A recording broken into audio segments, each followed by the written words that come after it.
নমস্কার, আমি সুমিতা শাস্ত্রী। আজকে আবার এলাম আপনাদের কাছে একটা নতুন তথ্য নিয়ে, যেটা আপনাদের দৈনন্দিন জীবনে অনেক কাজে দেবে।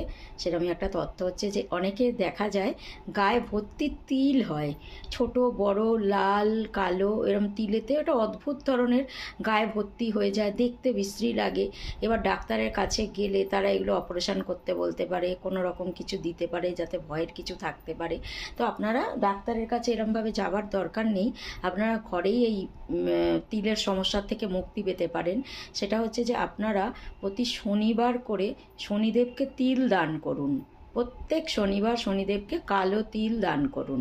এটা একটা হলো। আর দ্বিতীয়ত হচ্ছে ব্রাহ্মণদেরকেও পারলে কিছু কিছু 250 গ্রাম, 500 গ্রাম, 1 কেজি আপনার সাধ্য অনুযায়ী ব্রাহ্মণদেরকে তিল দান করুন। এই তিল যদি আপনারা দান করতে পারেন, শরীরের তিল আস্তে আস্তে করে সবই চলে যাবে।